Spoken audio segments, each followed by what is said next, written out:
Te invitamos a apoyarnos entre metepequenses.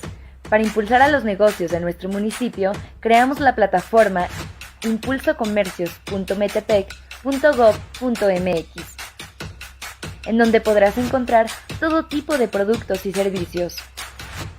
En la plataforma encontrarás los comercios mediante su ubicación exacta, con los datos de cada uno para solicitar sus servicios.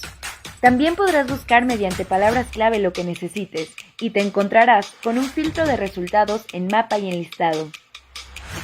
Si eres comerciante o conoces a alguien que lo sea, únanse a la plataforma. Quédate en casa y mantén su sana distancia.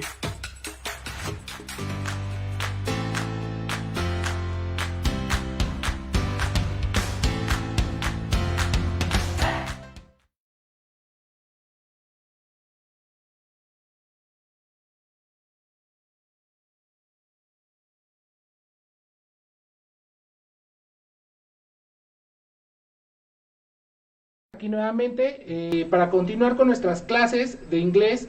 Recordemos que en esta contingencia pues vamos a tratar de mantenernos en casa, obviamente en compañía de nuestras familias y de nuestros seres queridos.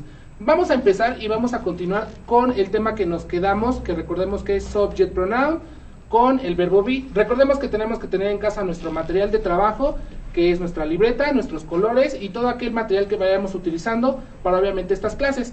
Nuevamente nos encontramos el día de hoy. Agradecemos primeramente a la presidenta del municipio de Metepec, Gaby Gamboa Sánchez, a través de la Dirección de Educación, que nos permita nuevamente estar aquí con ustedes, pues para llevarles los conocimientos hasta su casa por esta contingencia. El día de hoy vamos a estar trabajando con mi compañera Gabriela. Hola, ¿qué tal? Buenas tardes, me presento, mi nombre es Valeria Gabriela Trujillo Marure y voy a estar apoyando a mi compañero Alan con las clases de inglés. A mí todos ustedes ya me conocen, mi nombre es Alan Aldair Marure y pues vamos a continuar.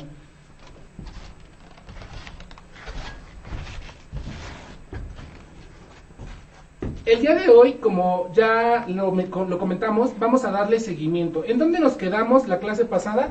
Nos quedamos en present tenses, que es el subject pronoun, plus el verb be. ¿Qué es el verbo be? Recordemos que lo vamos a manejar como el verbo que nos va a decir si somos o si estamos. Y el subject pronoun son todos los sujetos que vamos a nosotros a ver en inglés, que es I, you, he, she, it, they, and we.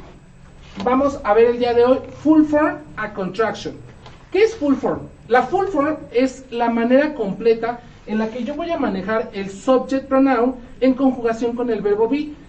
¿Qué quiere decir? Que existe una full form y una contraction. Obviamente todo esto lo tengo que tener yo bien presente en casa y lo tengo que saber manejar, así como sus reglas, las diferencias y en qué ámbitos me voy a encontrar con cada uno de ellos, porque sabemos que en el inglés tenemos que manejar cada tema para que lo sepamos identificar, lo sepamos manejar y lo sepamos implementar en nuestro día a día.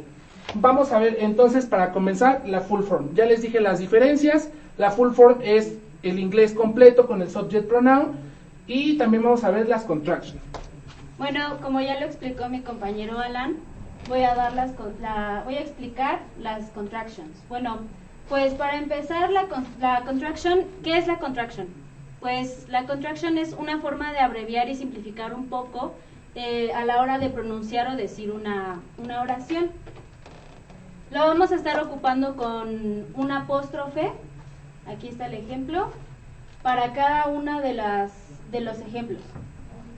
¿Cuál es la diferencia en la que nosotros vamos a saber identificar la full form y la contraction? Es muy importante saberlo identificar, como ya lo mencionó Gaby. La contraction tiene esta comita que podemos ver aquí, que vamos a identificar como apóstrofe. La contraction es literalmente lo que dice una contracción, una abreviatura a lo que viene siendo la full form, que es la forma completa. Vamos a empezar a ver los ejemplos y las reglas con las que nos vamos a manejar para que vayamos entendiendo esto. Te recomiendo que en casa manejes así como nosotros aquí, vayas identificando en tu cuaderno de trabajo y marcando cada una de las reglas con tus colores para que se te haga más fácil y obviamente lo sepas identificar. Es importante saber que en inglés manejamos de preferencia los colores porque pues estamos relacionándonos con una lengua extranjera y obviamente todo esto ayuda a que nuestro cerebro vaya identificando con cada color cada una de las secciones. Vamos a empezar. Full form es la manera completa. Y en el primer enunciado nos vamos a encontrar con I am your teacher. Como aquí nos está diciendo el tema, vamos a manejar el subject pronoun más el verb be. Entonces, aquí en I am es el subject pronoun, el am es el verb be, y el your teacher es el complemento. Recordemos que siempre vamos a trabajar con un complemento. Cada oración tiene que tener estos tres factores. En primer lugar, el subject pronoun, que es el sujeto, seguido del verbo, en este caso estamos trabajando con el verbo be, y en tercer lugar, el complemento. Es básico e indispensable que sepamos identificar esto, porque todas las oraciones en inglés tienen que tener estas tres características. Entonces, I am your teacher. ¿Qué quiere decir? Recordemos que el verb be, que es am, is, and are, tiene dos significados, que puede ser o estar. Entonces, I am puede ser yo soy o yo estoy. ¿Cómo voy a identificar qué significado le voy a dar yo? Es muy importante saber qué complemento tenemos. El complemento es lo que nos va a decir qué significado va a tener el verb be. Con el complemento yo voy a saber identificar si el significado es yo soy o yo estoy. Entonces es muy importante que yo sepa identificar esto. En este caso me está diciendo your teacher. Y oye, Alan, ¿cómo sé identificar si el I am en este caso significa yo soy o yo estoy? Hay que ver cómo quedaría con las dos opciones. Número uno, I am your teacher sería yo soy tu maestro o yo estoy tu maestro. Literalmente, si lo traducimos, ¿con cuál queda mejor? Pues obviamente yo soy tu maestro. Ya se dieron cuenta cómo el complemento es el que me está diciendo qué significado tiene el I am. Muy importante que lo identifiques en tu casa. Seguido con... Bueno, la contracción aquí, como vemos, ya lleva la apóstrofe. ¿Para qué vamos a ocupar la contracción? Bueno, la contracción la vamos a estar ocupando en un lenguaje informal. ¿Dónde lo podemos encontrar? Bueno, pues lo podemos encontrar en una conversación con un amigo o en un correo. A diferencia de la full form, esta es un poco más formal. Aquí, por ejemplo, bueno, la contraction quedaría como I'm your teacher, ¿ok? Para esto, igual pasa, en español pasa el significado literal, yo soy tu maestro, ¿ok? Como ya lo dijo Gaby, la full form y la contraction tienen el mismo significado. Y ya les enseñó la diferencia y cómo identificarlo. Vamos a pasar con la siguiente. You are in room 7. Aquí vamos a tener que identificar de igual manera. El subject pronoun de you, en complemento con el verbo be, are, tiene dos significados al español, que es tú eres o tú estás. Pero enfrente tenemos el complemento que es in room 7. Esto es muy importante que lo maneje de la misma manera. El complemento me va a decir qué significado o cómo lo voy a utilizar yo el you are. Entonces, aquí es muy importante que yo tenga estos tres factores identificados en mi trabajo.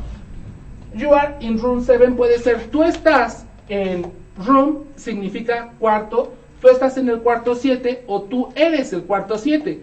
¿Ya se dieron cuenta cómo puede tener estos dos significados? Entonces, por lógica, pues quiere decir tú estás en el cuarto 7. Bueno, la contracción quedaría como you're in room 7. Quedaría igual, como ya lo dijimos, el significado literal en español. Tú estás en la habitación 7. ¿Ok? Vamos a pasar a la siguiente. He is Alan. ¿Qué quiere decir? Lo mismo. Él es Alan o él está Alan. Por lógica, el significado es él es Alan. Como vemos aquí igual, he's Alan. ¿Ok? La contracción quedaría, la pronunciación de la contracción quedaría como his. ¿Ok? La siguiente, she is Gaby. Ella es Gaby. La contracción quedaría como she's Gaby. The next one, it is a school. Esta es una escuela. Y la contracción sería it's a school. Que tiene el mismo significado. Esta es una escuela. Vamos a pasar a la siguiente, we are students. ¿Qué quiere decir? Nosotros somos estudiantes. Y quedaría como we're students. Tienen que tener muy presente, como ya se dieron cuenta en los ejemplos, que aquí hicimos omisión de una letra. Por eso se llama contraction. Es una forma de abreviar la palabra. Como ven aquí en el ejemplo, tenemos she is y acá omitimos la i. De igual manera aquí arriba hicimos omisión de la a, igual aquí omisión de la a, y así en todos los ejemplos. ¿Y por qué hacemos omisión de esta letra? Porque como lo mencionamos desde un inicio, la apóstrofe, que si se dan cuenta es lo que nosotros venimos manejando aquí, que como la comita se llama apóstrofe. Y esto nos está haciendo una abreviatura de la letra correspondiente, que en este caso es la A o la I. Vamos a pasar con la final, que es they are teachers, que quiere decir ellos son maestros. Y la contracción sería their teachers. Como lo mencionamos en las clases anteriores, nosotros tenemos que tener muy presente que el inglés va a ser en 5 categorías, como lo vamos a tener que aprender, desde la escritura hasta la pronunciación, hasta cómo lo leemos, hasta las reglas que vamos a manejar, hasta cómo lo escuchamos. Entonces, todos estos factores nos van a ayudar a que nosotros vayamos practicando nuestro inglés y obviamente vayamos haciendo en conjunto de estos 5 factores un aprendizaje, de este caso, la lengua extranjera, que es el inglés. Entonces, te voy a pedir de favor en casa que si puedes ponerte unos audífonos o que puedas escuchar esto con todo el volumen para que sepas identificar la diferencia entre la pronunciación de full form y la pronunciación de contraction, que en este caso mi compañera Gaby me va a estar ayudando a decir las contractions y yo te voy a explicar, mejor dicho, a enseñar cómo se pronuncia de manera correcta full form. Entonces vamos a empezar. I am. Am. You are. Your. He is. His. She is. She's. It is. It's. We are. We're. They are. Their. Como se pueden dar cuenta, la pronunciación que nosotros tenemos en la full form con la contraction, pues cambia. Ten mucho cuidado y te recomiendo que sepas identificar. No estamos omitiendo letras o no cambia cómo es la manera en la que yo sé identificar en este caso la pronunciation. Que por ejemplo, cuando yo te explico la full form, te estoy diciendo I am. Pero si yo te lo digo en contraction, I'm. ¿Qué quiere decir? Si te das cuenta, yo te estoy metiendo la A en la pronunciation, obviamente de una manera más lenta. No quiere decir que no está incluida. Aprende a identificar. I am, I'm. Si lo decimos literalmente como en una forma lenta, la A va introducida en la pronunciación, solamente que es very fast. ¿Qué quiere decir? Más rápido. Por ejemplo, I am, si lo decimos la contraction de manera lenta, ahí va incluida la A. I'm. Si te das cuenta cómo va incluida, de igual manera en los demás. You are. Your. Si lo decimos de manera lenta, your. Ahí va incluida la A. His. Sorry, he is. His. Ahí va incluida, si de igual manera lo sabemos identificar de manera lenta, va incluida. His. Ahí va el sonido de la I de manera intrínseca. She is. She's. Obviamente, nuevamente lo vamos a hacer la diferencia. She is. Pero ¿qué pasa? Que en la contraction, the pronunciation is very fast. She's. It is. Contraction, it's. We are. Where. Where. Si te das cuenta, estás sabiendo identificar en casa cómo va intrínseco el sonido de la A, solamente que como te lo explico nuevamente, al nosotros manejar las contracciones, la pronunciación es más rápida. Por eso no se alcanza a escuchar que va intrínseco la pronunciación de la letra, que en este caso nosotros estamos abreviando con la contraction. They are. They are. Entonces, practica en casa tu pronunciación en full form y en contraction para que sepas identificar esto y lo tengas bien presente. Y así, cuando tú vayas en la calle, cuando tú vayas trabajando tus ejercicios en casa, sepas identificar the full form and contraction con el simple hecho de escucharlo. Vamos a pasar a las reglas, que en este caso, ¿para qué nos van a servir las reglas, Gaby? Si nos puedes explicar un poco. Bueno, las reglas nos van a servir para, más que nada, aprender a utilizar o saber en qué situación o conversación podemos utilizar estas dos formas. Como ya lo dije anteriormente, Full form es una forma formal. Por ejemplo, cuando tienes una conversación con tu maestro, estás utilizando un lenguaje formal. Lo podemos encontrar en un libro, en un, no sé, pues en una conversación formal. Y la contracción es, como ya lo había comentado, cuando tú tienes, no sé, una plática, una conversación con tu amigo, en este caso, por ejemplo, cuando yo hablo con él, voy a utilizar una forma informal. Es más callejera y más como conocida esta forma, ¿ok?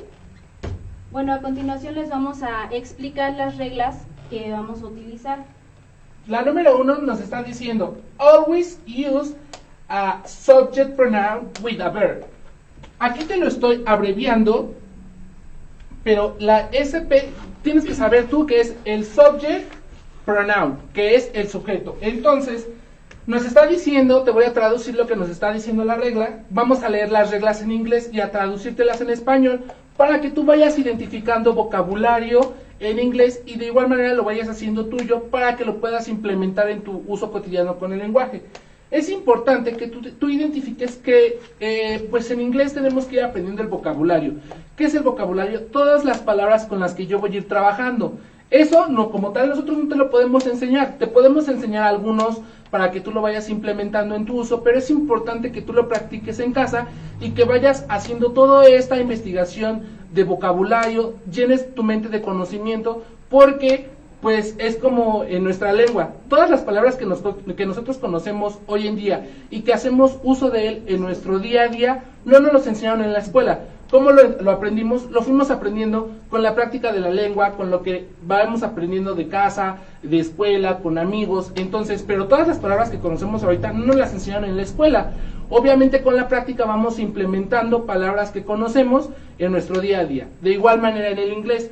Para que tú aprendas, obviamente, palabras en inglés tienes que tener un contexto. En este caso yo te recomiendo que hagas lectura de libros básicos, con el simple hecho de practicar las letras de inglés que tanto te gustan a ti, que puedas buscar la letra de lo que quiere decir y que obviamente con esto vayas utilizando estas palabras y las implementes en tu lengua. La siguiente, Gaby, por favor. Bueno, la siguiente dice, always use a capital letter. ¿Qué es capital letter? Bueno, capital letter es básicamente la mayúscula. Como podemos ver en los ejemplos, todas tienen capital letter, si se dan cuenta. Nada más que un detallito.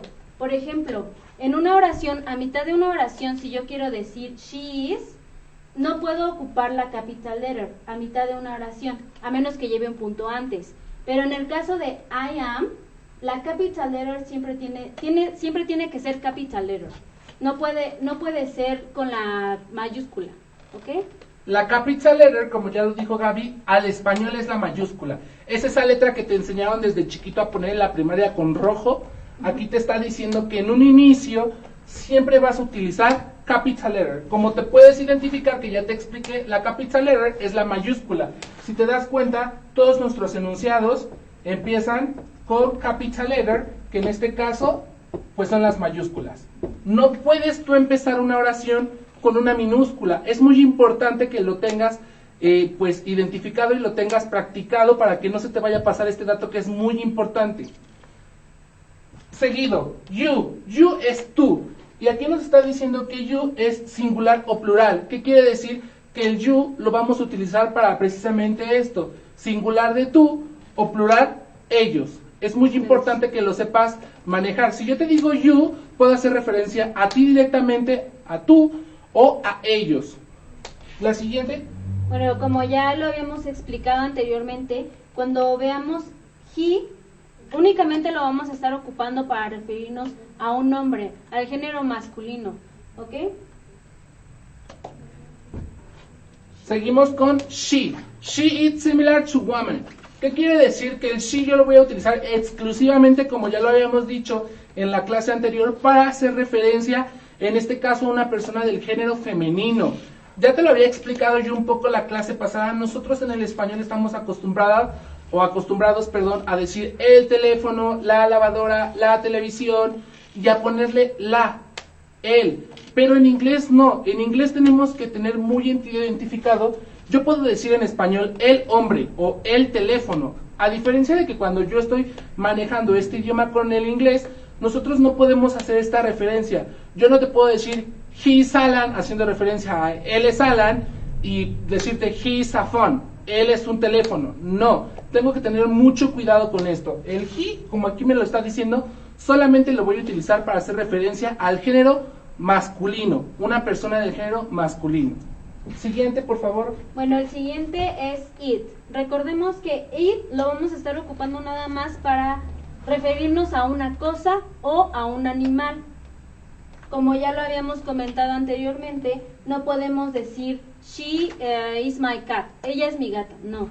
O he is my dog, tiene que ser it, ¿ok?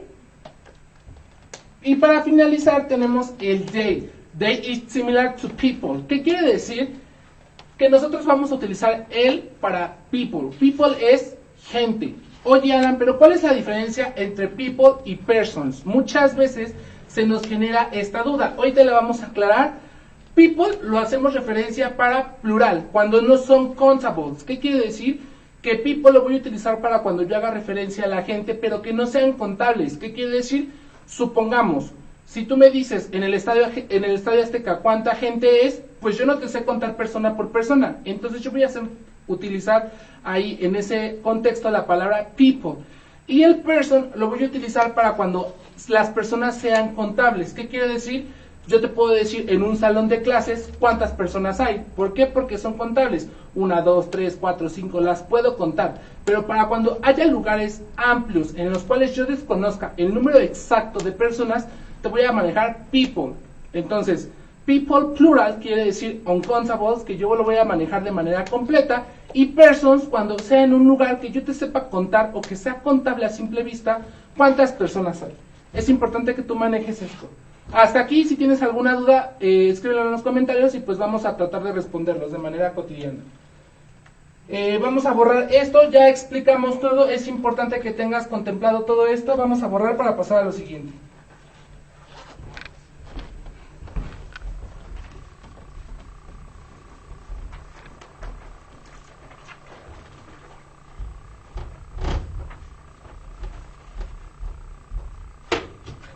Para que quede más claro esto en casa, vamos a pedirte de favor que pongas estos ejercicios en tu cuaderno de trabajo y nos ayudes a contestarlos para que quede un poquito entendido el tema de subject pronoun con el verb be.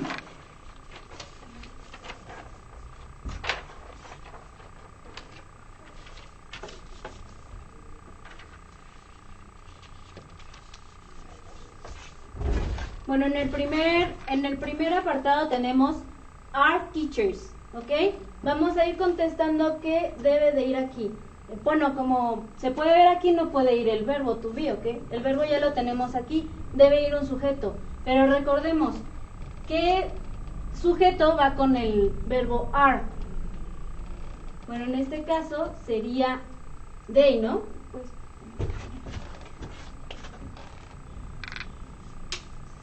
¿qué significa? Ellos son maestros. En el segundo ejemplo tenemos igual el mismo verbo y, bueno, el significado de esto significa son pareja, ¿ok? ¿Cómo quedaría esa oración? Puede quedar con they, ellos son pareja. También podría quedar con nosotros, we. Nosotros somos una pareja.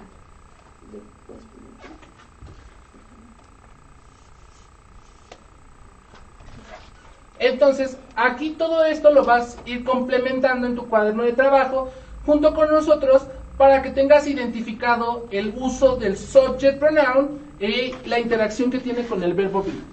Entonces, ¿nos puedes repetir qué es couple, Gaby? Couple es pareja. Ok. Siguiente.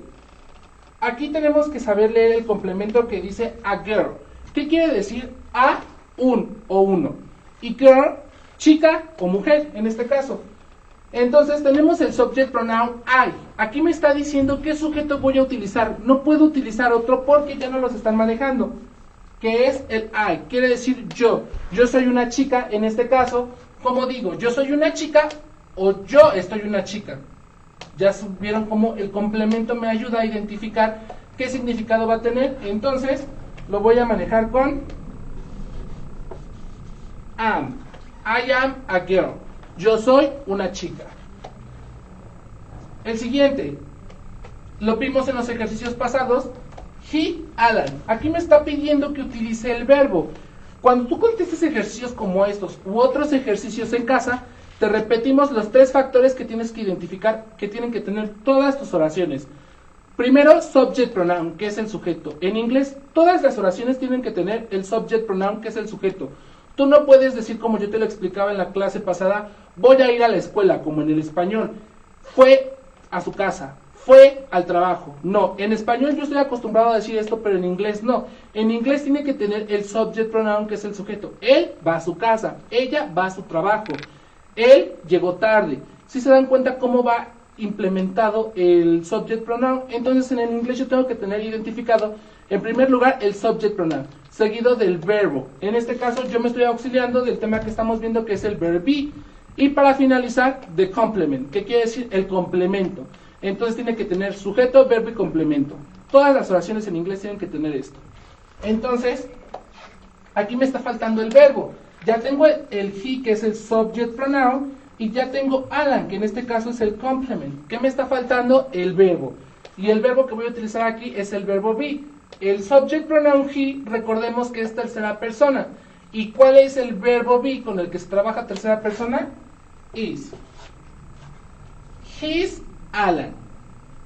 La siguiente, Gaby, por favor. Bueno, aquí quiero hacer una observación. Esta palabra es handsome, que significa guapo. No podemos ocuparla para una mujer. O sea, no podemos decir she is handsome. Esta únicamente la vamos a estar ocupando para referirnos al género masculino. ¿Ok? Ahora, como ya lo expliqué, género masculino, entonces, ¿qué va aquí? Va el subject pronoun, pero ¿qué subject pronoun vamos a ocupar? Podemos ocupar it, eso es guapo o está guapo. No, recuerden que tenemos que estar ocupando para el género masculino he, ¿ok? En el apartado de abajo, volvemos a lo mismo que comentábamos acá arriba. Lo podemos ocupar como they, que significa ellos. ¿Por qué? Porque ya tenemos el verbo are, que nos está indicando que significa son, ¿ok? Son o están. Entonces podemos ocupar they, que significa ellos, o you, que significa tú o ustedes. En este caso sería you, que significa tú estás o eres alto. ¿Con cuál quedaría mejor? Con eres, ¿no? Tú eres alto. ¿Ok? Ok, Gaby, una pregunta. Es importante que nosotros vayamos despejando esta duda. Yo no sé nada de inglés. Tú nos acabas de comentar que el handsome lo voy a utilizar exclusivamente para el hombre. Pero quiere decir que es guapo. Pero si yo quiero decir que una mujer es, en este caso, guapa o bonita, ¿qué utilizaría yo para referirme al género femenino? Muy buena observación. Bueno, lo voy a ocupar aquí. Ya nos explicó Gaby que el handsome es guapo para referirnos a un hombre. Para una mujer... Ok, para una mujer vamos a ocupar el beautiful, ¿ok? Como ya lo mencionamos acá, no podemos ocupar, esto únicamente lo vamos a estar ocupando de igual manera, pero nada más para el género femenino. No podemos decir que un hombre es bonito. En español sí, pero en inglés no podemos ocupar esta palabra, ¿ok? Yo te recomiendo que vayas haciendo, no sé, un glosario de las palabras que vayas aprendiendo, porque sé que es difícil ir adquiriendo el vocabulario, y con un glosario en donde tú vayas anotando la palabra y el significado, se te va a hacer un poco más fácil retener estas palabras. Entonces, para finalizar, handsome es guapo para hombre y beautiful, bonita o hermosa para mujer. Aquí nos vamos a quedar hasta aquí el día de hoy en nuestra clase. Nos quedaron 2 ejercicios que te los vamos a dejar de tarea para que los hagas en tu cuaderno de trabajo. Tenemos she, my mom, y you, my friend. Te lo recordamos, complétalo con el subject pronoun en conjugación con el verbo be. Esto se te queda de tarea para nuestra próxima clase. Agradecemos a todos por habernos acompañado nuevamente el día de hoy en nuestra clase de inglés básico. Agradecemos en primer lugar a la presidenta Gaby Gamboa Sánchez, que nos permite estar aquí a través de la Dirección de Salud, de la Dirección de Educación, y de igual manera agradecemos a todo el equipo de trabajo que nos hace posible pues la apertura de este espacio para trabajar contigo. Cuídate mucho en esta contingencia, sigue todas las medidas sanitarias y recuerda mantener tu sana distancia. Muchas gracias. Muchas gracias.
de las grandes letras que se han escrito a lo largo de la historia. El día de hoy nos acompaña otra pieza del maestro Juan Manuel Vázquez, que es un hermosísimo árbol de la vida en barro policromado, representando varios de los juguetes tradicionales mexicanos. Una hermosa pieza de este gran maestro artesano, ganador de múltiples premios nacionales, con sus maravillosas piezas en barro policromado.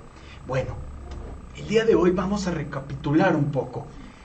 A lo largo de estas sesiones, que ya llevamos 4, hemos estado descubriendo y conociendo nuevos, hemos estado personajes fundamentales para la cultura, no solo de México, sino la cultura universal, mexicanos universales, y al igual que otros autores de otras nacionalidades, de igual manera universales. Empezamos con la muy particular y sesuda visión de México y del mundo que tenía Carlos Fuentes, la comicidad, la ironía y la crítica de las obras de Molière, del francés Molière, la pasión desbordada y la rabia poética de Rosario Castellanos. Y la sesión pasada jugamos y descubrimos y gozamos con los juegos lingüísticos del gran Fernando del Paso.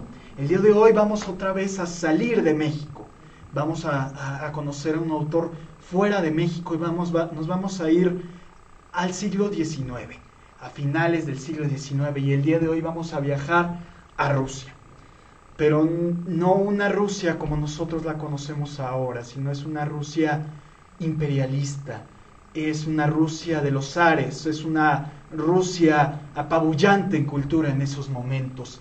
El día de hoy vamos a viajar a Rusia para conocer a un personaje fundamental para las letras universales, y se puede decir que fue un parteaguas en la narrativa y sobre todo en el teatro. El día de hoy no está enfocado específicamente a teatro, sin embargo voy a regresar a ese tema constantemente. ¿Por qué? Porque para entender los cuentos que les voy a recomendar de este autor, es necesario que les platique de su obra dramática, es decir, de sus obras de teatro, porque eso lo define el autor, define su relevancia, y también está muy conectado con toda su obra de cuentos, su obra narrativa. Me refiero esta vez que vamos a conocer al grandísimo Anton Pavlovich Chejov, Anton Chejov. Bueno, empecemos. Anton Chejov nació en 1860 en el Imperio Ruso, en una localidad llamada Taganrog, en el Oblast de Rostov, en el Imperio Ruso. Un oblast es una especie de entidad federativa que existía en ese momento en el Imperio Ruso. Vamos a hablar un poco qué estaba pasando en la época en que Chejov nació. Era segunda mitad del siglo XIX, 1860. Quizás el siglo XIX ha sido el momento que, culturalmente hablando, se ha creado más en Rusia. Fue justamente, Chejov nació justamente cuando había una ola de creaciones y de arte ruso surgiendo en toda esta época. Tan solo para ponerles algún ejemplo, en ciertas áreas, por ejemplo en la literatura, en algunas influencias que tenía Chejov y contemporáneos, estaba el grandísimo León Tolstoy, Fyodor Dostoyevsky, Máximo Gorki, que venían con la herencia de grandes autores rusos también de la primera mitad del siglo XIX, que fueron Alexander Pushkin y Nikolai Gogol. Tan solamente algunos de los nombres más relevantes de la literatura rusa eran contemporáneos e influencia directa, e incluso muchos eran amigos directos de Chejov.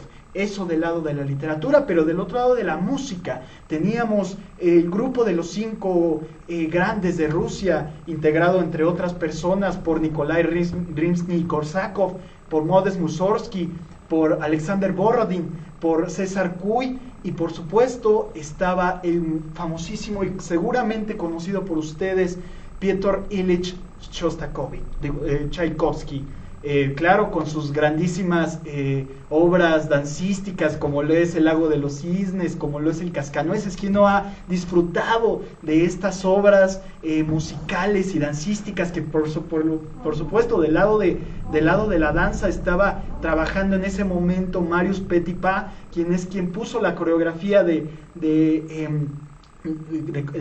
obras dancísticas tan importantes como El Cascanueces y El Lago de los Cisnes, musicalizadas por Tchaikovsky? ¿Quién no ha disfrutado de estas obras y se ha transportado a una Rusia idílica, nevada, pintoresca, si se podría decir así?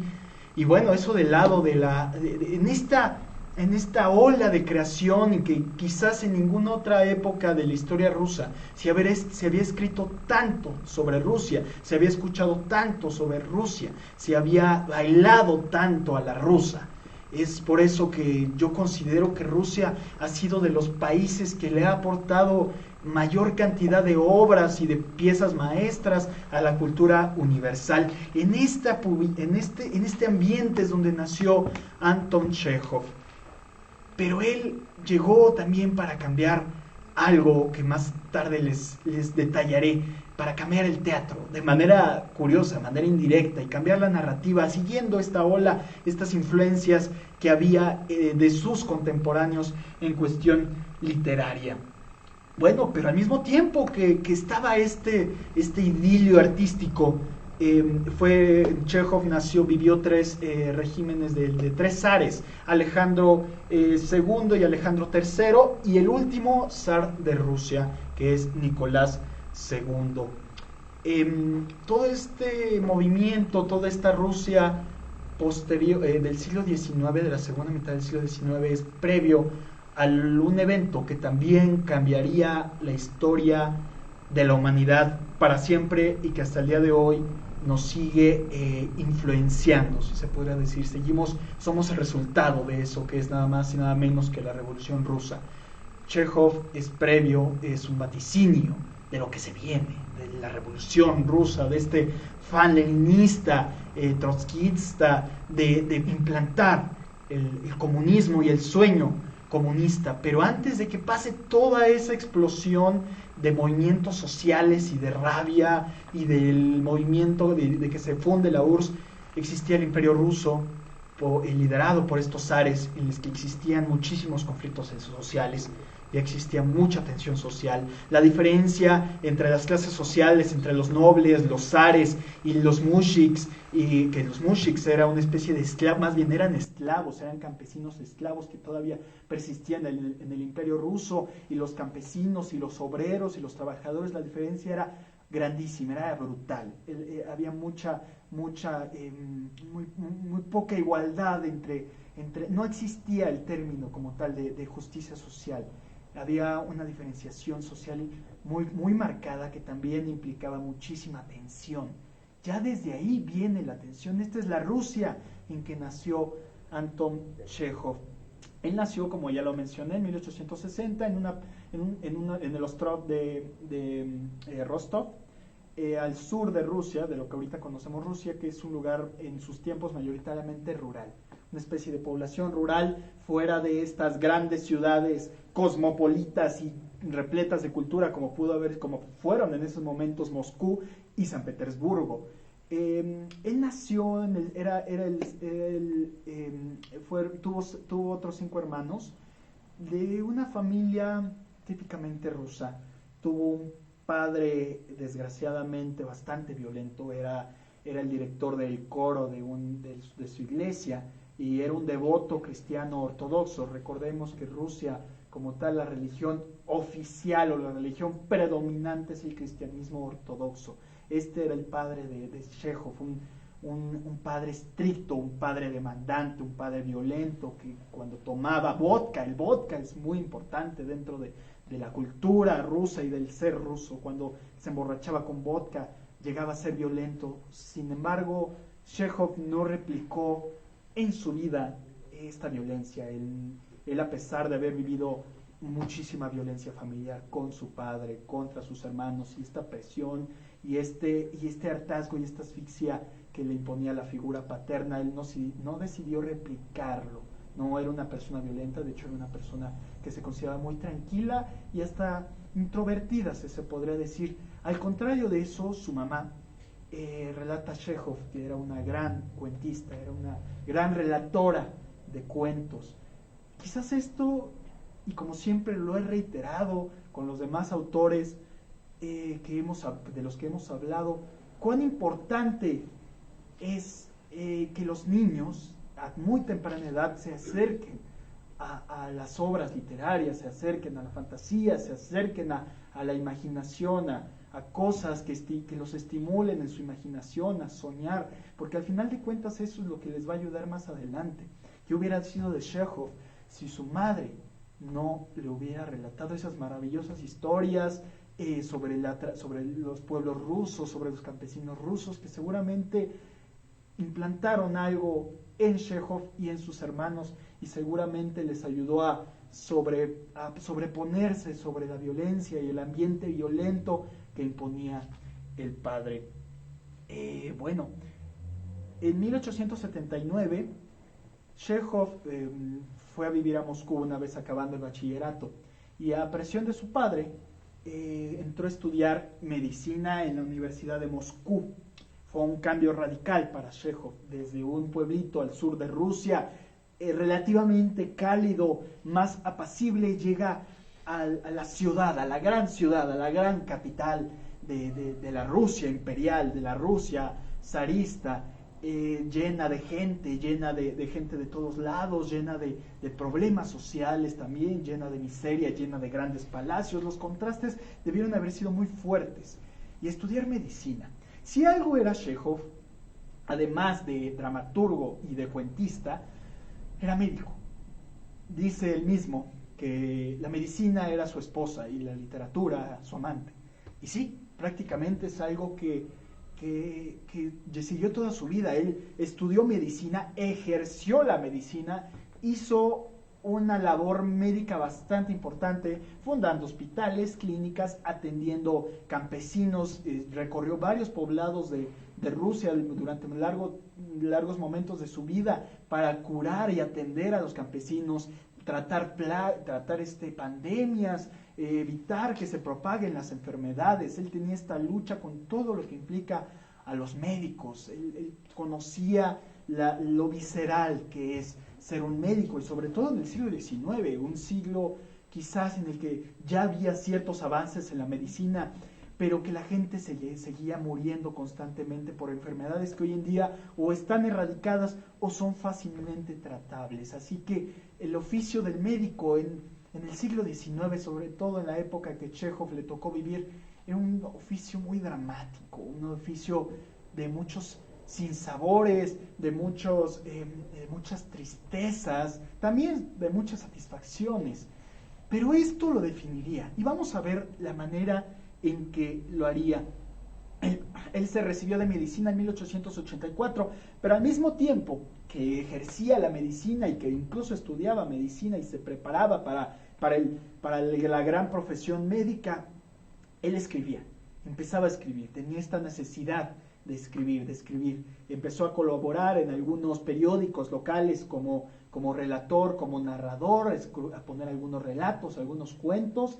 Llegó a tener una columna incluso en un periódico de San Petersburgo, la gran capital cultural, digamos la ciudad más europeizada de Rusia en ese momento, que es San Petersburgo, en el que se fue haciendo un nombre como escritor, que poco a poco, en 1886, ya después de 2 años de haberse recibido como médico, ya era alguien. Empezó con un seudónimo y ya después podía usar su nombre, Anton Chekhov.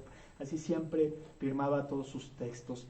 Sin embargo, ya cuando ya estaba teniendo cierto reconocimiento, en 1886, fue el siguiente año, en 1887, que a Anton Chekhov se le diagnosticó con tuberculosis. Como algunos de ustedes sepan, era una enfermedad muy propia del siglo XIX, una enfermedad prácticamente incurable, una enfermedad que te hacía padecer mucho de las vías respiratorias y que la acompañaría el resto de su vida. Es una enfermedad que padeció y que también lo marcó mucho en la manera en que escribiría sus siguientes obras.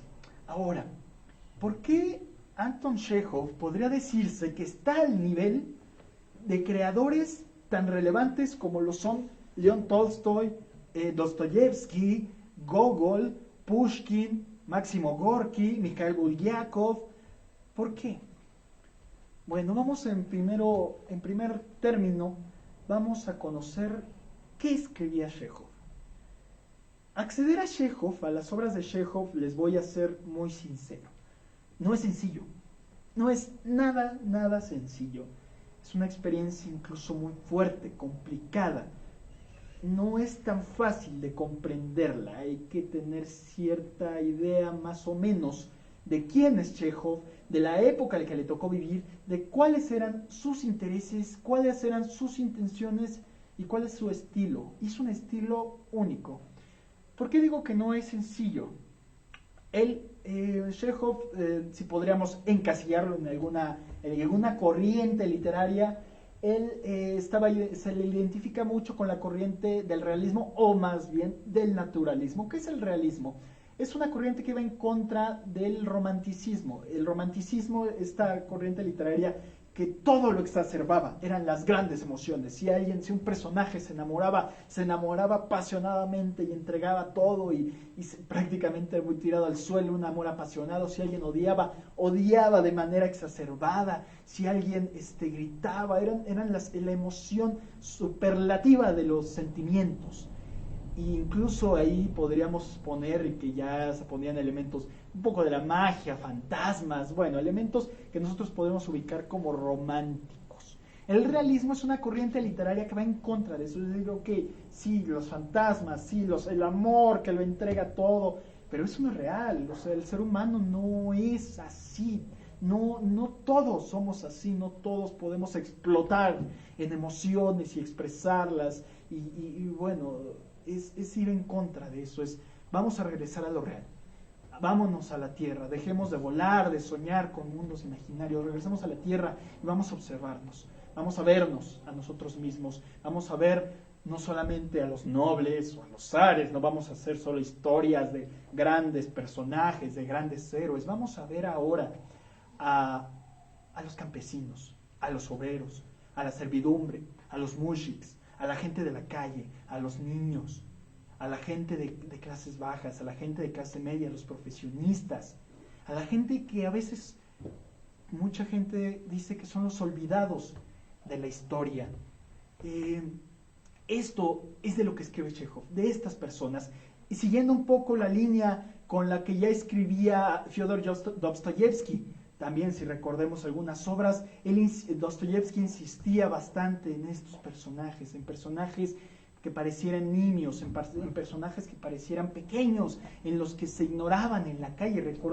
Retomemos otra vez las diferencias sociales que había en Rusia de ese momento. Las clases nobles, las clases altas no volteaban a ver a los mushiks, no volteaban a ver a los campesinos, a los obreros, a su propia servidumbre, tan solo creían que estaban a su servicio. Chekhov los pone en el plano literario, siguiendo esta línea de Dostoyevsky, de Tolstoy, de Máximo Gorki, que era su amigo personal. Bueno, como ya decían, en estas obras no hay un éxtasis romántico. Chekhov se enfoca en las cosas pequeñas, en los detalles, por ejemplo, si a un carretonero se le poncha una llanta, el sufrimiento que eso le implica, en los pequeños dramas domésticos de la gente común.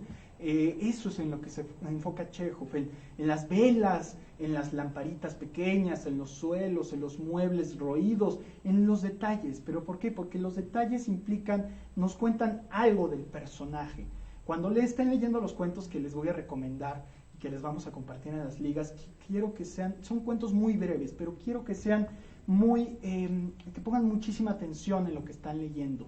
Describe mucho, a manera de Tolstoy, describe mucho los ambientes, es decir, una cabaña roída, con la madera podrida. ¿Pero por qué? Porque todo eso que nos está describiendo nos está diciendo algo de los personajes. Nada en los cuentos de Chekhov y en las obras de teatro de Chekhov no sobra absolutamente nada, no les sobra ninguna letra, ninguna palabra.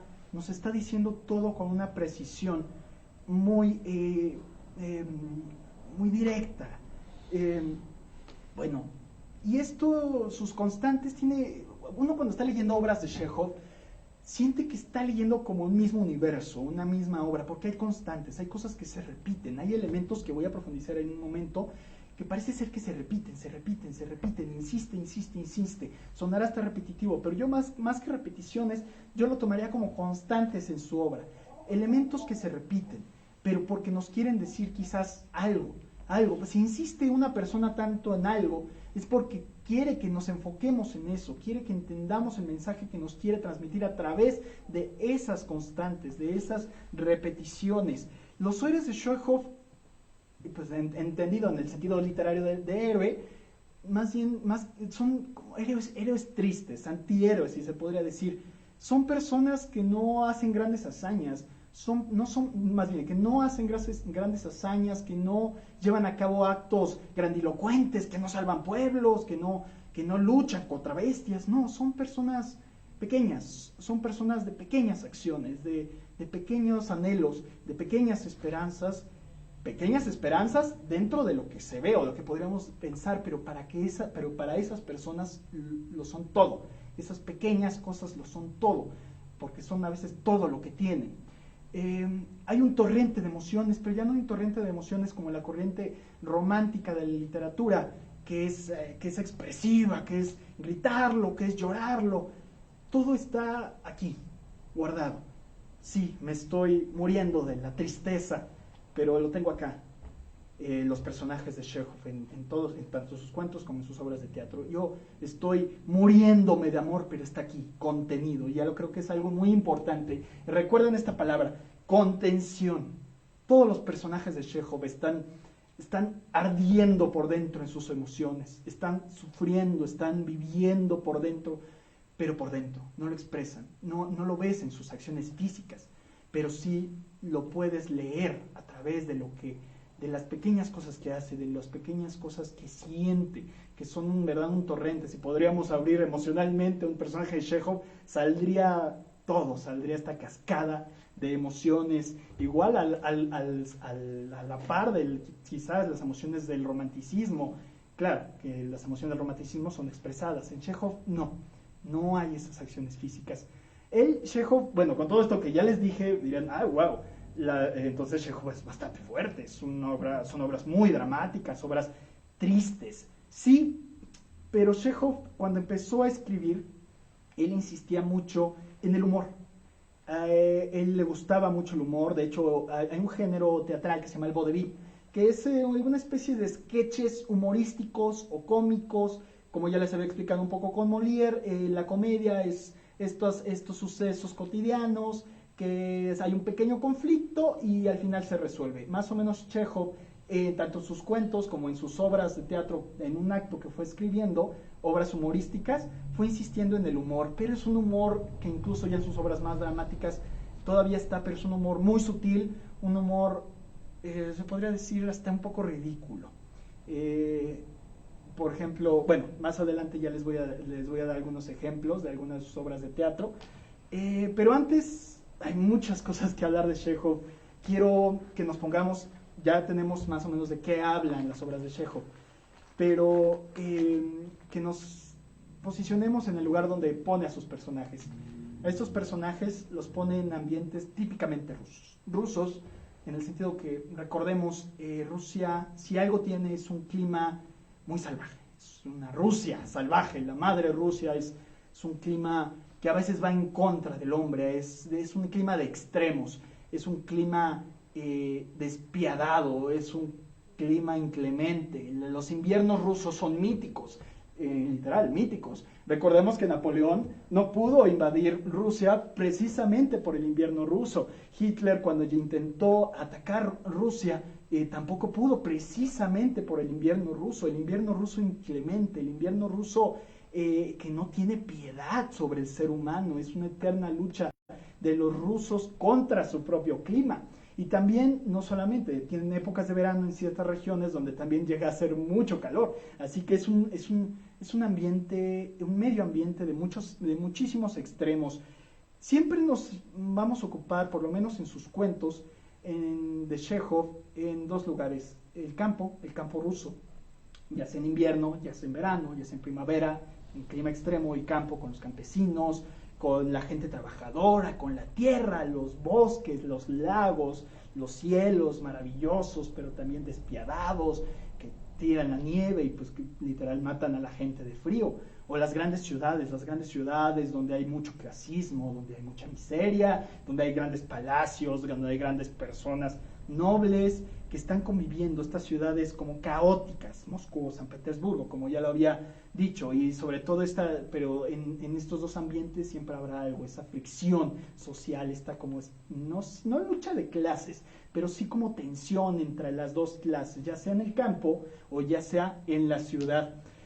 Si algo podemos viajar cuando leemos a algún libro de Anton Chekhov, es a la condición humana.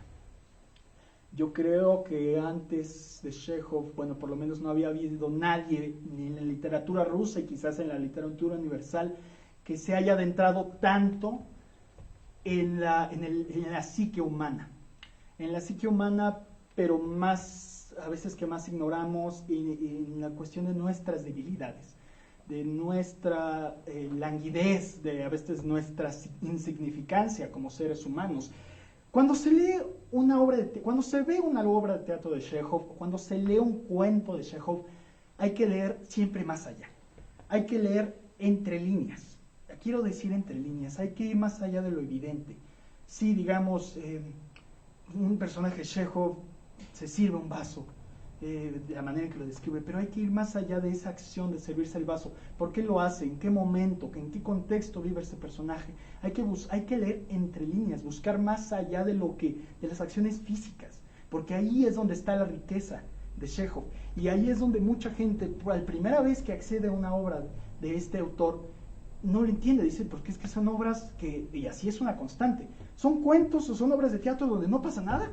Pareciera que no pasa nada, la gente come, la gente duerme, la gente se queja, la gente camina, la gente vuelve a comer, se sirve té en su samovar, bueno, parece ser que no pasa nada. Pues no, déjenme decirles que todo lo que está pasando no es lo físico, lo que está pasando es adentro de los personajes. Siempre tengan en mente eso, toda la acción de la narrativa o de la obra está pasando al interior de los personajes, los detalles, otra vez, los detalles en el comportamiento. Y esto le da una profundidad inusitada a los personajes de Chekhov. Por ejemplo, el primer cuento que les voy a recomendar, que se llama La tristeza, incluso desde el nombre, La tristeza, es un cuento a lo mucho de 4 cuartillas, sin embargo nos permite empatizar tanto con el personaje.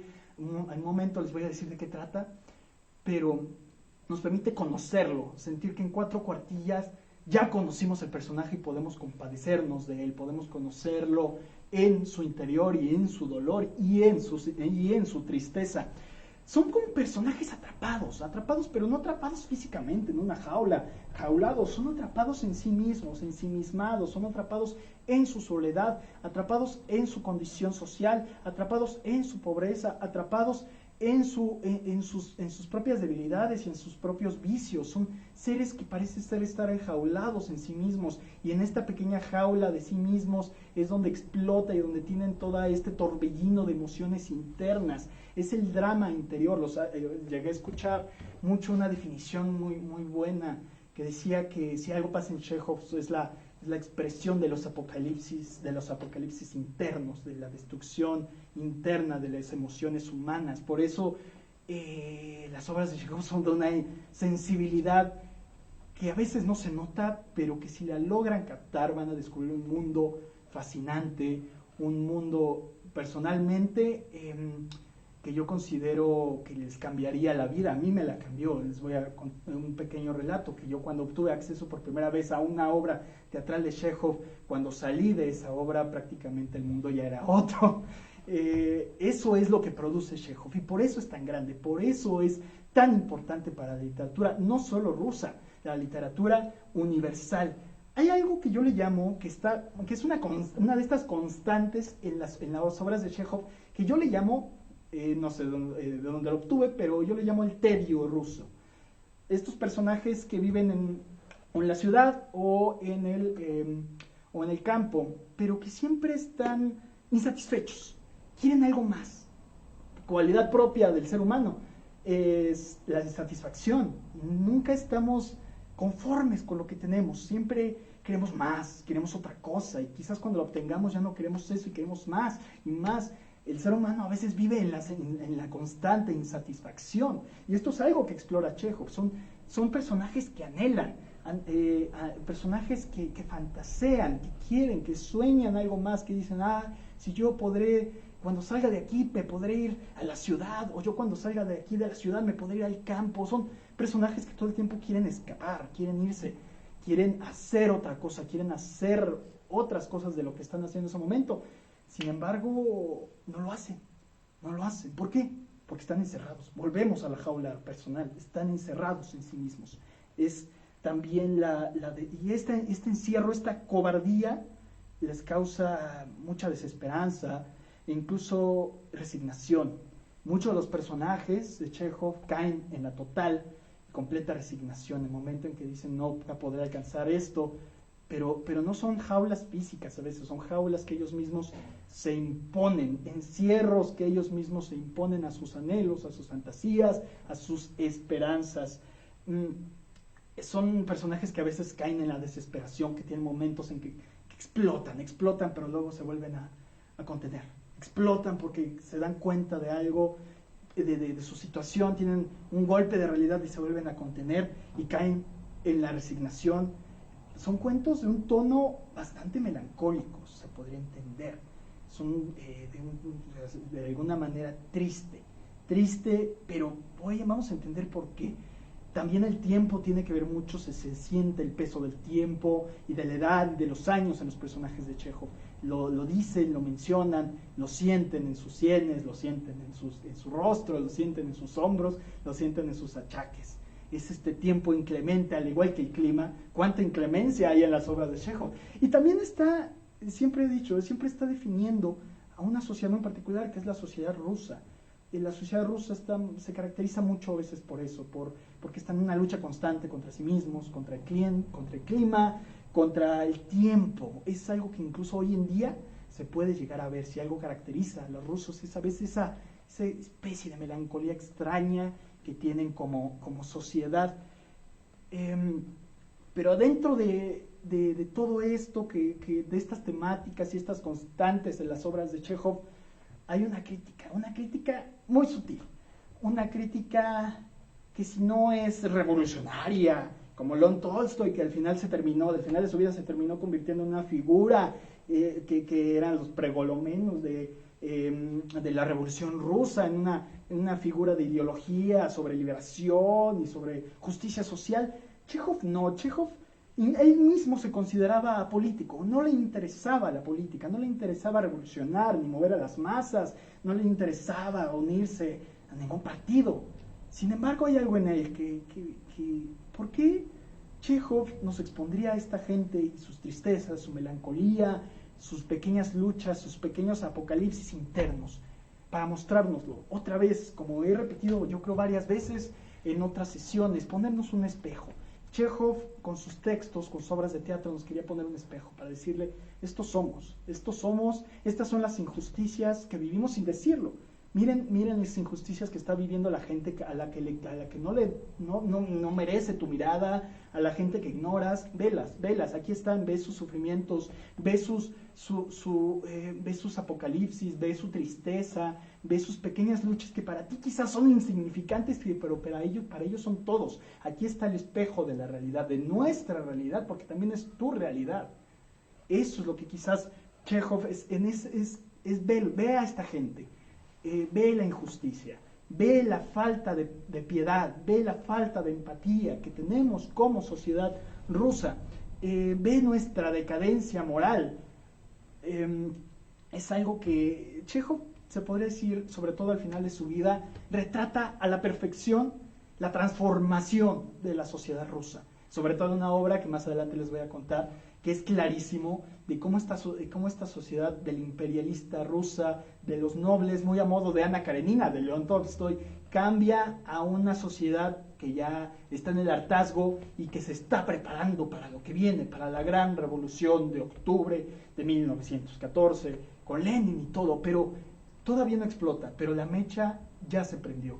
Y Chekhov lo retrata muy bien, son los vaticinios de una sociedad que está a punto de explotar. También hay algo que no se dice mucho en las obras de Chekhov. Yo noto mucho, como gustoso de sus obras y de sus piezas literarias y teatrales, que era un convencido ambientalista, valoraba mucho el valor del medio ambiente, el valor de los bosques, de los lagos, de las grandes estepas rusas. Se ve que adoraba bastante su paisaje, que quería a su paisaje, los cielos rusos, sabía que eran inclementes, sabían que eran despiadados, sabían que eran unos verdaderos monstruos. Sin embargo, sabía que eran suyos y que al final de cuentas es parte de su identidad como rusos. Voy a leerles para entender un poco este afán ambientalista, se podría decir, antes de que surja cualquier otro movimiento ambiental, como ya Chekhov tenía este interés por proteger al ambiente y por decirles a las personas que valía la pena cuidar los bosques. Esto es parte de la obra de A Tío Vania, de Anton Chekhov, una de sus grandes obras teatrales, en las que precisamente están varias personas reunidas en una finca en el campo ruso, y que de repente sale el tema sobre la destrucción de los bosques. Y hay un personaje que se llama Astrov, que curiosamente es médico dentro de la obra de teatro, que tiene como afición el cuidar y el construir bosques. Y en este momento en que uno de sus amigos, el tío Vania, le dice: amigo, pues permíteme seguir cortando árboles para mi estufa, porque yo lo necesito, y pues lo voy a tomar porque pues yo necesito leña. Esto es lo que le dice Astrov. Podrías encender tus estufas con carbón natural y construir los cobertizos de piedra. Pero bueno, admito que se corten árboles por necesidad. Pero ¿por qué el exterminio? ¿Por qué? Los bosques rusos crujen bajo el hacha. Perecen millones de árboles. Se vacían las moradas de los animales y de los pájaros. Los ríos pierden profundidad y se secan. Desaparecen paisajes maravillosos. Y todo porque al perezoso del hombre no puede agacharse para extraer el combustible de la tierra. ¿No es verdad, señora? Es preciso ser un bárbaro sin juicio para quemar en la estufa tanta belleza, para destruir lo que nosotros somos incapaces de crear. Si el hombre está dotado de juicio y de fuerza creadora, es para multiplicar lo que le ha sido dado. Y, sin embargo, hasta ahora, lejos de crear, destruye. Cada día es menor y menor el número de bosques. Los ríos se secan, las aves desaparecen, el clima pierde benignidad, y la tierra se empobrece y se afea. Me miras con ironía, como si todo cuanto estoy diciendo no te pareciera serio. Y puede que en efecto sea una locura. Pero cuando camino ante bosques que he salvado de la tala, cuando oigo el rumor de un joven bosque plantado por mí, reconozco que el clima está un poco en mis manos. Y que si dentro de 1000 años el hombre es feliz, será un poco por causa mía. Cuando planto un pequeño abedul, al que veo después verdear y mecerse con el viento, se me llena el alma de orgullo y...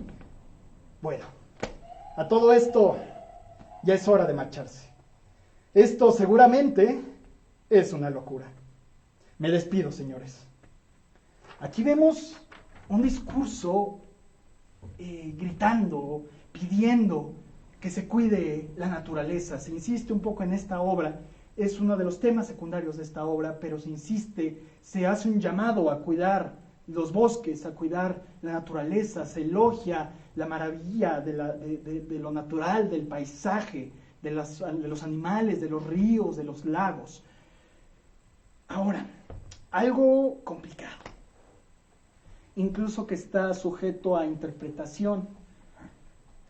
¿Qué nos quería decir Anton Chekhov contándonos todo esto, contándonos la tristeza de personajes insignificantes, de personajes casi ninguneados, de personajes comunes.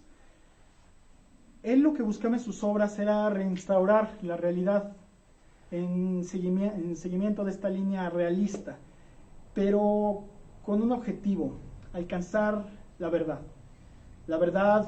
y la sinceridad de sus personajes, la verdad y la sinceridad de la vida, la verdad y la sinceridad de la sociedad, de las emociones, lo verdadero.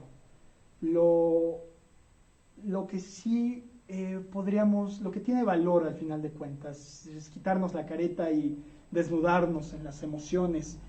Pero también, como muchos de sus personajes, hay un momento en que hay una toma de conciencia, una anagnórisis, diría Aristóteles en su Poética, un momento en que el personaje tiene un sentido de la realidad, se le abre el mundo y se le abre la visión de su situación, de sí mismo, de dónde está, de cómo llegó ahí y de lo que le espera en el futuro, y luego cayendo otra vez en la resignación. Pero esto es para que nosotros, como lectores, como espectadores, no caigamos en la resignación.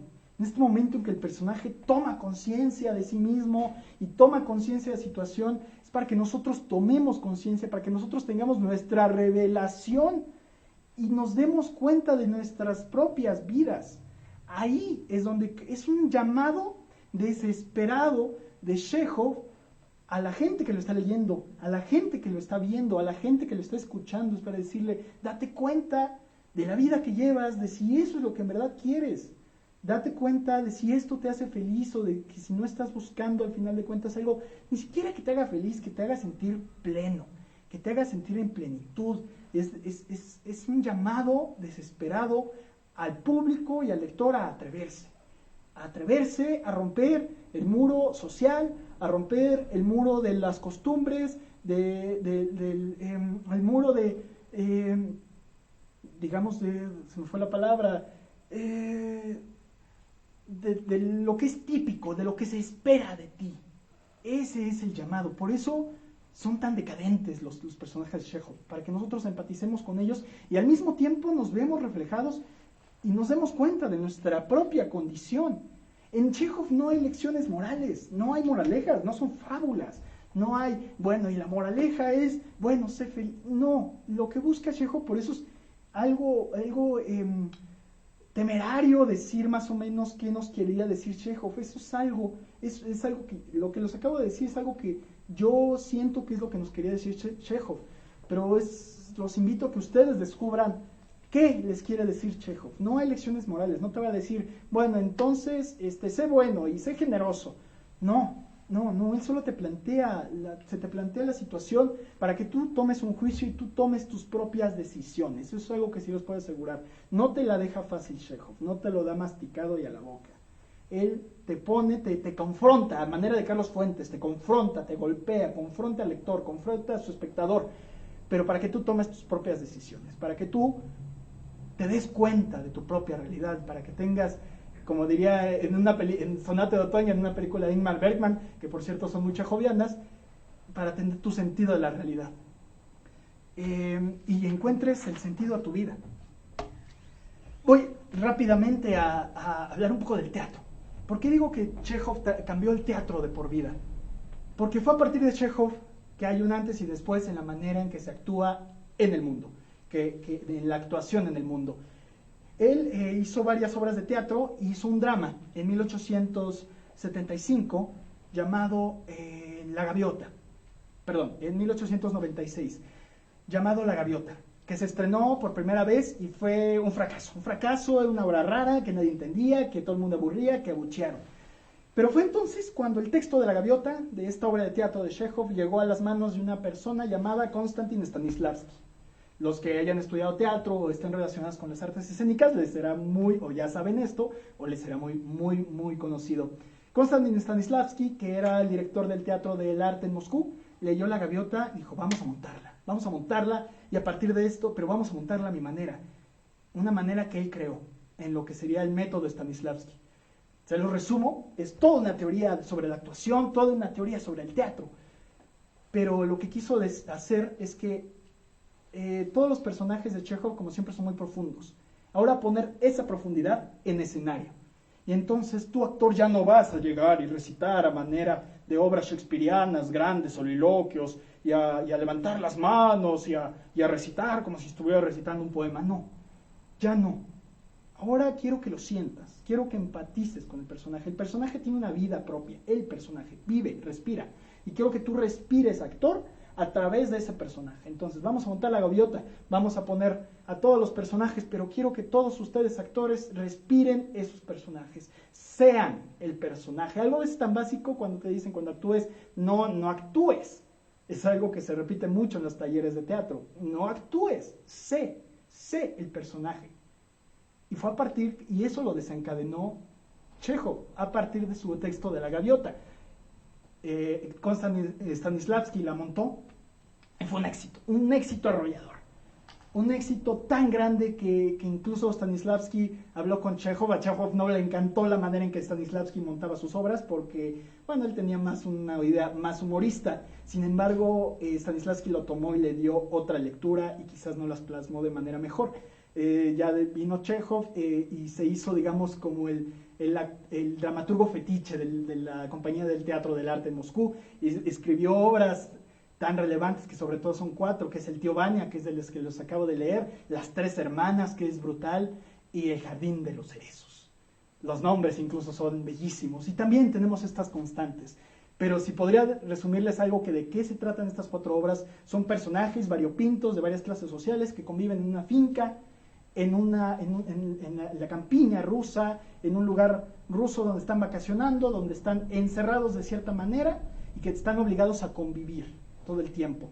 Sin embargo, ahí llega alguien, un visitante, que viene a irrumpir la cotidianidad de esos personajes y que viene a que todos los personajes adquieran esa anagnórisis, esa revelación, ese sentido de la realidad por un momento, para luego terminar en la resignación, excepto El jardín de los cerezos. Ya veremos ya después los invito luego a investigar o incluso a leerlos para saber por qué. Bueno, tanto amó el teatro Chekhov, tanto fue tan relevante, que se casó con una actriz, la actriz que encarnó al personaje principal, o por lo menos el protagónico femenino de cada una de sus obras. Se casó con Olga Kniper, una actriz que se casó hasta 1901. Bueno, ahora sus cuentos. Todo esto que les dije está contenido en los cuentos. No sé si les mencioné, Rosario Castellanos decía que escribir un cuento es muy difícil, porque tienes que relatar o congelar o reducir en un solo texto corto un instante de vida de un personaje. Un instante de vida que es todo. Y en 2, 4 cuartillas, que son los cuentos de Chekhov, hay de diferentes extensiones, ahí está todo lo que podría, toda la profundidad de esos personajes. Es por eso que se le considera de los mejores cuentistas de todos los tiempos, un gran cuentista, de los mejores dramaturgos de todos los tiempos y de los mejores cuentistas. Tiene una colección importantísima. Si juntáramos todos los cuentos de Chekhov, juntarían 4 tomos que harían una torre así. Es grandísima la obra cuentista de Anton Chekhov. Por eso les voy a recomendar 4, que les vamos a compartir en el link precisamente que está en este post. 4 cuentos que definen muy bien y que resumen de manera muy concreta todo esto que les conté del personaje y de la obra y de las pasiones y la temática de Chekhov. El primero es La tristeza, que el personaje principal, no les voy a contar tanto la anécdota, más o menos las constantes en los 4. El personaje principal en La tristeza es un carretonero, un señor, prácticamente un chofer de carretas, un taxista con su carreta en pleno invierno, al que se le ha muerto su hijo en días recientes y que tiene que trabajar. Banca, también, que es otro cuento, que es un niño del campo que por necesidad es enviado a la gran ciudad a un taller de zapatería para que aprenda el oficio. Sin embargo, él no quiere estar ahí, y en un momento en que se distraen sus maestros, se distraen las personas que lo están acogiendo, se pone a escribirle una carta a su abuelo para que lo saque de ahí. Un asesinato, que es una niña que precisamente una niña de campo, otra vez, que tiene que ir a la gran ciudad por necesidad, y que es de alguna manera se queda a servir en un mesón y que tiene que cuidar a un niño. Y ella solamente quiere una cosa. Y Mártires, que sale un poquito de la línea de estos últimos tres cuentos, porque Mártires es este Chekhov humorista, este Chekhov que, a pesar de que todavía vemos esas cuestiones que ya les había contado, es un Chekhov cómico, es un Chekhov de situaciones hasta como un poquito ridículas. Es para poner también en contexto, o también plantearles cómo es este Chekhov. Si hay algo que quieren los personajes, por lo menos de las primeras tres, de la tristeza de Vanka y de un asesinato, es que quieren algo, una cosa muy simple, una cosa muy básica, una cosa hasta ridícula, pero la quieren y su vida depende de ellos. Primero quiere hablar con alguien, el segundo pues prácticamente quiere irse con su abuelo, y la tercera es la niña que quiere solamente dormir. Desde ahí está el drama, ahí podemos ya ver esas pequeñas necesidades, esos pequeños apocalipsis, esas pequeñas cosas que son fundamentales para el personaje, y nos van a explicar por qué. Bueno, Anton Chekhov murió por tuberculosis en 1904 en un balneario, precisamente en un balneario en Alemania, en Badenweiler, precisamente buscando curarse, ya casado con Olga Nipper. Murió de tuberculosis. Es muy curiosa la muerte de Chekhov. Murió, dice la gente, que murió como uno de sus personajes. Murió en el cuarto de su balneario, totalmente desahuciado por el médico del balneario, junto a su esposa, y tuvo un último deseo. Quería pedir champagne. Champagne, se la trajeron, se la sirvieron, la tomó junto a su esposa y junto a su médico, y sus últimas palabras fue: hace mucho tiempo que no bebía champagne. Y en ese momento Chekhov falleció. Y hay un dato curioso, que dicen que en ese momento una mariposa negra se estampó contra el vidrio del cuarto. Muy curioso, poético, se podría decir. Incluso el post-mortem, Chekhov tuvo otro destino muy parecido a los de sus personajes. Como se le enterró en Moscú, y en el viaje de Badenweiler, Alemania, hasta Moscú, se lo llevaron en un carrón, en un carro refrigerado de un tren donde llevaban ostras. Su amigo Máximo Gorki, otro escritor, se indignó por esto, como de llevar al gran Chekhov en un carretón refrigerado que lleva ostras, al lado de ostras. Y ya cuando lo iban a enterrar, muy curioso, la gente que iba a verlo se equivocó de féretro, y ya estaban siguiendo el féretro de otra persona, y a él lo dejaron prácticamente solo por un momento, hasta que alguien tuvo que corregir el error. Un final bastante típico, como si fuera uno de sus personajes, como ridículos, como pequeños. Él mismo era una persona introvertida, una persona muy sensible, era una persona que no era ni revolucionaria, ni tendría grandes ataques de violencia, ni era muy expresiva, era muy tímida, era una persona de alguna manera afable, muy propio de sus obras, pero tenía este mar de emociones dentro de él, y que expresaba en sus textos literarios, dramáticos, y sobre todo en sus cartas. Yo les recomiendo muchísimo que busquen las cartas que le dirigía Chekhov a su familia, a sus hermanos, a su esposa. Son hermosas las cartas, la literatura epistolar que tenía Chekhov. Y para finalizar un poco en esta línea de resumir todo lo que se ha dicho, para invitarlos a leer estos cuentos y conocer a Chekhov, adentrarse a Chekhov, y por qué no tener su anagnórisis, su revelación y su sentido de la realidad, y que se atrevan, y que no se encasillen, no se encierren en esa jaula emocional, que se atrevan, sobre todo, que salgan de la cobardía. Vamos a leer otro texto de Tío Vania, que, como ya se habrán dado cuenta, es mi obra de teatro favorita. Este es el texto con el que acaba el Tío Vania de Anton Chekhov. Es el texto en el que ya después de todo el conflicto, después de que los personajes vuelven a caer en la resignación, tuvieron su revelación, tuvieron su toma de sentido y caen en la resignación. Es un hombre, Tío Vania es un hombre que se ha dado cuenta que toda su vida y todo el trabajo y todo lo que hizo en su vida al final de cuentas no ha valido nada y ha trabajado por nada. Sin embargo, se ha dado cuenta que esa es su vida y que tiene que seguir y que morirá trabajando y rompiéndose el lomo, aunque ya sabe que ya trabajará por algo que no vale la pena. Los invito a descubrir qué es esa cosa. Esto ya están solos, está él trabajando precisamente como administrador de la finca con su sobrina, que se llama Sonia, que está en la misma situación. Y esto es lo que le dice Sonia al final a su tío, al tío Vania. Sonia, ¿qué se le va a hacer? Hay que vivir. Viviremos, tío Vania. Viviremos una larga cuenta de días, de tardes, interminables, soportando pacientemente las pruebas que el destino nos depare. Trabajaremos para los demás, tanto ahora como en la vejez, sin conocer descanso. Y cuando llegue nuestra hora, moriremos sumisos. Y allá, en la otra orilla, diremos que hemos sufrido, que hemos llorado, que conocimos la amargura. Y Dios se apiadará de nosotros. Y entonces, tío, conoceremos una vida luminosa, bella, admirable y nos alegraremos.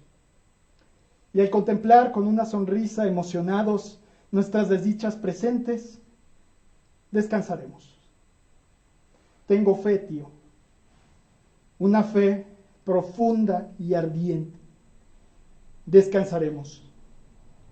Podremos oír a los ángeles, contemplaremos un cielo cuajado de diamantes y veremos cómo toda la maldad del mundo y nuestros sufrimientos se ahogan en una misericordia que llenará el universo.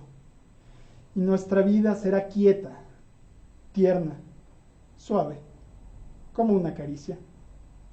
Yo creo, tío, creo. Pobre tío Vania.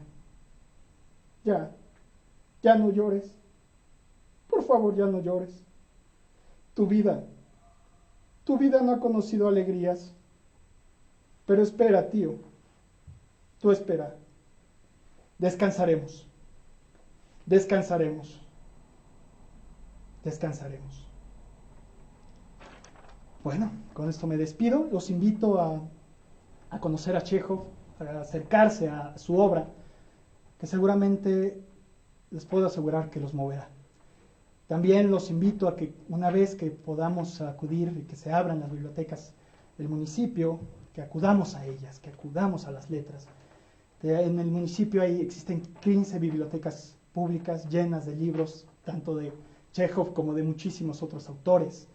Y agradezco, como siempre, una vez más, al Ayuntamiento de Metepec, a la maestra Gabriela Gaboa y a la Dirección de Educación, el abrirnos este espacio y el Museo del Bar. Me despido de ustedes y esperemos vernos en otra cápsula para seguir conociendo las letras universales. Hasta luego. Hola, seguramente han escuchado de la iniciativa de María 180, del restaurante María Curandera. Hoy agradezco a mis amigos de la familia Trujano, jóvenes talentosos y que se dieron a la tarea de crear esta iniciativa, con la única convicción de ayudar a las personas que más lo necesitan. Y hoy en día entregan más de 1,200 paquetes en toda la región.